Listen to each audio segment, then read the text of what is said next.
बिस्मिल्लाहिर्रहमानिर्रहीम अस्सलामु अलैकुम डियर व्यूवर्स एंड सब्सक्राइबर्स। मैं हूं हबीबुल्लाह कमर और आप देख रहे हैं theiteducation.com YouTube channel. Dear viewers, मैंने आज से हम माइक्रोसॉफ्ट एक्सेल के फार्मूलाज और फंक्शंस के ऊपर कुछ ट्रेनिंग लेंगे। तो मैंने देखा कि मेरे चैनल पर जो वीडियोस थी माइक्रोसॉफ्ट एक्सेल की, मैंने 3-4 वीडियोस इसके ऊपर रिकॉर्ड की हुई हैं जी। अगर आप चाहते हैं कि आपको माइक्रोसॉफ्ट एक्सेल जो है वो शॉर्ट पीरियड ऑफ टाइम में समझ आ जाए, तो आप वो 3 से 4 वीडियोस लाजमी देखिएगा। इंशाल्लाह अज़ीज़ आप देखेंगे कि सिर्फ़ और सिर्फ़ 2-3 दिन के अंदर आप माइक्रोसॉफ्ट एक्सेल में वो सारे फार्मूलाज और फंक्शंस अप्लाई करने के काबिल हो जाएंगे जो आपको लगता है कि आपको कभी भी समझ नहीं आ सकती। मेरी जो एक्सेल के हवाले से फंक्शंस की या फार्मूलाज की जो पहली वीडियो थी वो अल्हम्दुलिल्लाह काफ़ी बेहतर जा रही है और काफ़ी ज़बरदस्त व्यूज़ भी हैं और लोगों के कमेंट्स भी हैं कि आपने बड़ी आसानी से उसको जो है वो उसकी वजाहत की है। आज मैं उसी सिलसिले को जारी करते हुए आज हम एक फ़ंक्शन की बात करेंगे। तो वो फ़ंक्शन है हमारे पास काउंट का फ़ंक्शन ना। माइक्रोसॉफ्ट एक्सेल के अंदर काउंट का फ़ंक्शन हमें बाज़ औक़ात रिपोर्टिंग के लिए यूज़ करना पड़ता है। बेसिकली ये करता क्या है कि हम जो एक रेंज देते हैं उसे, रेंज से क्या मुराद है कि मैंने उसे कहा जी कि C2 है और यहाँ से लेकर C50 तक मेरे पास सेल्स हैं। इनमें मुझे बताओ कि कितने सेल्स ऐसे हैं जो नॉन ब्लैंक हैं, मतलब उनमें डाटा नहीं है। तो इस तरह की डिफरेंट किस्म की रिपोर्टिंग हमें करनी पड़ जाती है। आपके पास हज़ारों की तादाद में लोगों के रिकॉर्ड्स मौजूद हैं और आप देखना चाहते हैं कि कोई रिकॉर्ड इसमें से मिसिंग तो नहीं है। तो नॉन ब्लैंक सेल्स जो हैं वो काउंट करने के लिए आमतौर पे काउंट का फंक्शन जो है वो यूज़ होता है। तो हम आज जिस फंक्शन के बारे में पढ़ेंगे, ज़ाहिर है इसको इसकी भी बात होगी।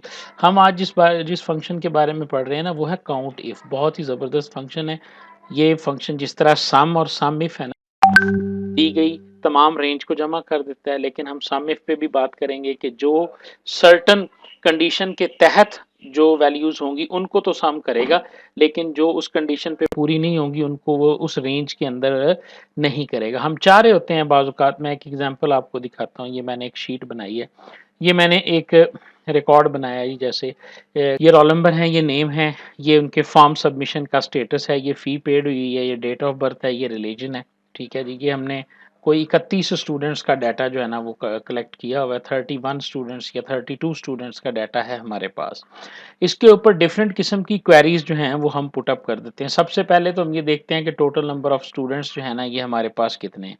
हम इक्वल टू लिखेंगे और यहाँ पे काउंट का फंक्शन लगा देंगे। काउंट का फंक्शन लगा के रेंज दे देंगे। ये सेल है मेरे पास A3 और A3 से लेकर ये सेल मेरे पास बनता है जाके ये जहाँ तक आपकी वैल्यूज़ बन रही हैं ना, आप उन वैल्यूज़ को ये जनाब यहाँ तक आपने कैलकुलेट कर लिया। स्ट्रेट फॉरवर्ड भी हम कैलकुलेट कर सकते हैं, लेकिन मेरा यहाँ पर बताने का मकसद था कि हम काउंट को कैसे यूज़ करेंगे। आप देखें, आपने लिखा काउंट के अंदर A3 टू A14, तो उसने बताया कि total number of non blank cells यानी 32 हैं। 32 सेल्स के अंदर आप अगर इसमें से किसी रोल नंबर को डिलीट कर देंगे तो देखिएगा कि अब कितने सेल हैं इस रेंज के अंदर जो नॉन ब्लैंक हैं, वो 31 है। अगर आपने यहाँ से इसको डिलीट कर दिया तो अब ये 30 हो जाएंगे। ठीक है ना। तो ये नॉन ब्लैंक सेल्स को जो है वो कैलकुलेट करता है। अब हम बात कर लेते हैं कि ये इनकी फ़ी है जी। ये फ़ी है जहाँ से हम काउंट को, ये फ़ीस है जी 2300। हम किसी एक मंथ की फ़ी देख लेते हैं जी। फ़ी जो है, फ़ी अमाउंट फॉर क्वार्टर या सेमेस्टर है जी। ठीक है। तो चूंकि गवर्नमेंट का कॉलेज है, डेफिनेटली इतने की 2300 रुपया कुल फ़ी है। कुछ स्टूडेंट ऐसे हैं जिन्होंने 2300 रुपया फिल की है, किसी ने 1200 दे दी है, किसी ने 2300 दे दी है, किसी ने 1500, किसी ने 1400, लेकिन एक्चुअल फ़ी जो है वो हमारे पास 2300। हम लिखना चाहते हैं कि टोटल नंबर ऑफ स्टूडेंट्स सबसे पहले तो कि जिन्होंने पे ही नहीं किया। समझ आ रही है? जिन्होंने पे नहीं किया तो वो हम कैसे कैलकुलेट करेंगे। आप देखें कि मैंने यहाँ पे लिखा कि काउंट इफ करो। ठीक हो गया। और D3 से लेकर D34 तक, D34 तक काउंट करो और ये देखो कि जिसके अंदर कोई वैल्यू नहीं होगी, यानी काउंट के ज़रिए हम कैलकुलेट कर रहे थे कि हमारे पास टोटल सेल कितने हैं। हमने लिखा काउंट तो उसने काउंट कर दिया, लेकिन अब हम ये चाहते हैं कि इसमें से कितने स्टूडेंट्स हैं जिन्होंने फ़ी पे नहीं की।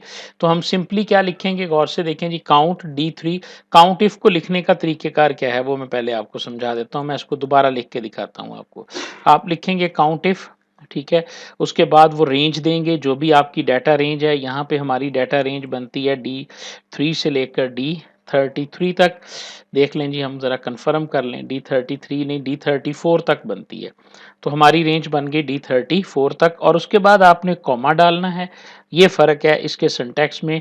डबल कोटेशन के अंदर आप अपना क्राइटेरिया लिखेंगे, जिस क्राइटेरिया के मुताबिक आप इसको मशरूत करना चाहते हैं। हम चाहते हैं कि ये काउंट तो करे, लेकिन उन सेल्स को जो ब्लैंक हों।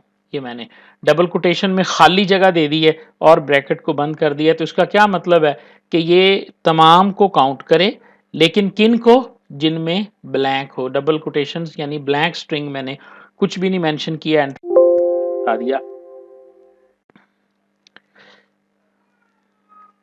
जी, ये गलती हुई है, यहाँ पे ये ब्रैकेट नहीं आनी थी। एंटर किया तो उसने बताया कि 6 स्टूडेंट्स जो हैं वो ऐसे हैं कि जिन्होंने फ़ी पे अभी नहीं की। ठीक हो गया जी।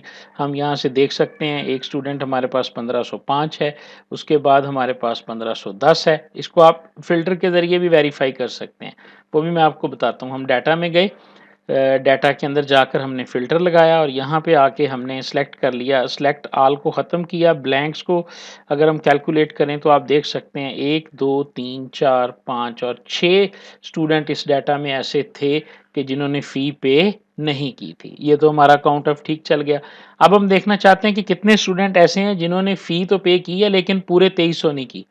तो हम यहाँ पे आएंगे और हमने कंडीशन क्या लगाई कि काउंट इफ D3 से D34 हमारी रेंज है, कॉमा है। उसी तरह अब देखें, पहला पैरामीटर आपका रेंज है, दूसरा पैरामीटर जो है वो आपका क्राइटेरिया है। यहाँ पर आपने डबल कोटेशन को स्टार्ट किया, लेस देन 2300 को आपने इसमें डाला और डबल कोटेशन को आपने बंद कर दिया।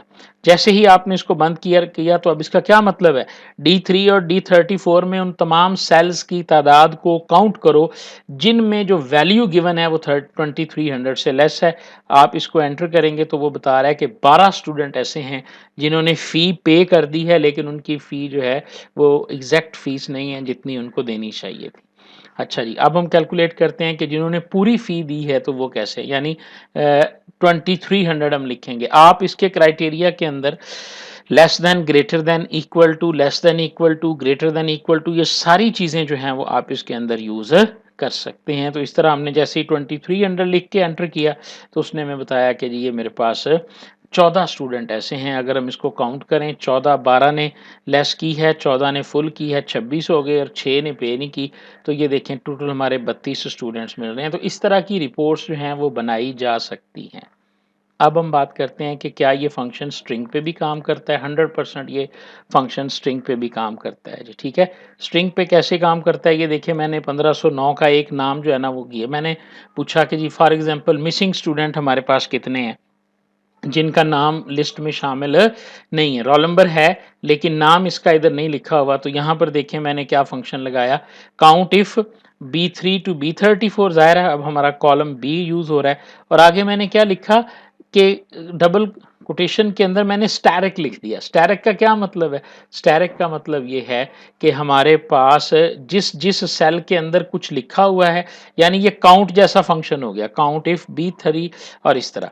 अब दूसरी चीज़ देखें, लास्ट टाइम हम कॉलेज में थे ना तो हमें एक मैसेज आया कि जी ना हमें बताएं कि आपके कॉलेज में कुल जो हैं वो क्रिश्चियन स्टूडेंट्स कितने हैं, माइनॉरिटीज़ के स्टूडेंट्स कितने हैं।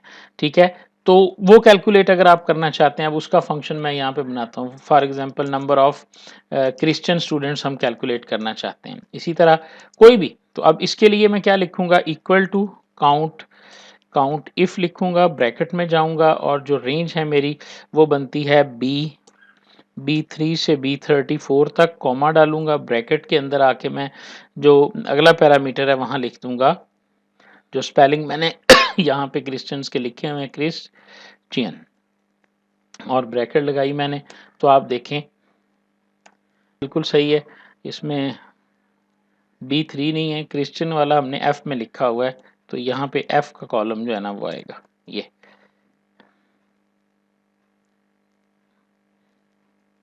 एंटर करें जी। तो उसने बता दिया कि आपके पास जो क्रिश्चियन स्टूडेंट्स की तादाद है वो कितनी है, वो 2 है। उसने कैलकुलेट किया पूरे सेल्स को और बता दिया कि इसके अंदर जो है वो कितने स्टूडेंट्स मौजूद हैं। ठीक है? तो ये था काउंट इफ का फंक्शन जिसको आप यूज़ कर सकते हैं स्ट्रिंग्स के साथ भी, आप इसको यूज़ कर सकते हैं नंबर्स के साथ भी और इसी तरह डेट के ऊपर भी इस फंक्शन को अप्लाई किया जा सकता है।